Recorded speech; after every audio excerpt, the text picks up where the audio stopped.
and voice. Brothers and sisters, I am your host A&M. Love, Live, Learn, Africa. Welcome to my channel where we will explore the many wonders about Africa, her people, culture, and spirituality. Today I will be telling a story about the Battle of Adwa. If you like the content, just hit the subscribe and like button below. Sit back, relax, and enjoy the video. Emma Saganello. A year to remember. Battle of Adwa, March the 1st, 1896. It was the day of a vicious military battle in north-central Ethiopia at a place called Adwa. This battle took place between the Ethiopian army of the mighty Emperor Menelik II and Italian forces. Italy has somehow gotten it in their mind to attempt to build an empire of its own in Ethiopia, the mother of Africa, but they failed miserably. Ethiopia reigned supreme and victorious. The victory meant so much then and now to all Africans because it was the first crushing defeat of a European power by African forces over the Italians, and this battle is also seen throughout Africa during the colonial era as a message to the whole of Africa and the world itself. Africa and her children will fight for their freedom until they are free from the shackles of all colonizers, and we must know in our hearts that we shall win. Italy's treacherous treaty, the Treaty of Wycliffe. It all started with a treaty which was signed on May the 2nd, 1889, which Ethiopia recognized as a treacherous treaty of Italy's claim to be Ethiopia's protectorate as interpreted by Italian Premier Francesco Crispi.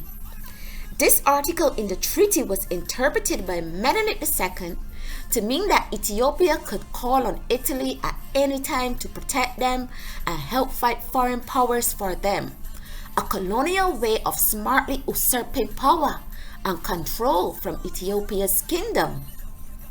This was a no-no. However, it was interpreted, for Ethiopia only stretches forth her hands to God and God alone as a powerful and sovereign nation. Therefore, Italy declaring themselves Ethiopia's protectorates in this ambiguous article, and having already settled military troops in neighboring Eritrea, the coastal part of Ethiopia, meant war. The woman who saved Ethiopia, the warrior Empress Taitu Betel. She was no doubt a phenomenal empress and strategically brave woman. It is told that she was the one who realized the tricks of the Italians, and that both the Italian and Ethiopian copies of the treaty said something different. The Italian government stated in their language in the treaty that they will become the rulers and protectorates of Ethiopia, and Ethiopia will be under full control of the Italian government, but Menelik will just be the ruler of the country. Empress Taitu was quick to spot this, and she and her husband worked for 10 years trying to make peace with the Italians. To no avail would the Italians get the idea of trying to colonize Ethiopia and her people out of their mind. Empress Taitu had had enough. Empress Taitu mobilized her people for battle. She was at the forefront. Heavily in battle, she cut down the Italians one by one. It is told that every time Taitu was spotted in battle, her sword was raised above her head, and she brought it down on her enemies with death blows and fearsome battle cries, as she charged her army to fight with all their might like the warriors they were. But how did the Ethiopians win the Battle of Adwa? Suddenly, there was the siege of Mekelle, And once again, Empress Title Batul knew it was time to finish the Italians off once and for all. She came down full force on the Italian army. She, along with her troops, cut off the water supply that ran into the Italians' fort. Dying from the blows of the Ethiopians and thirst, the Italians surrendered. Battle cries of victory ran throughout Ethiopia, the entire continent of Africa, and in the Caribbean, where Africans that were taken into slavery heard of this great news. Ethiopia.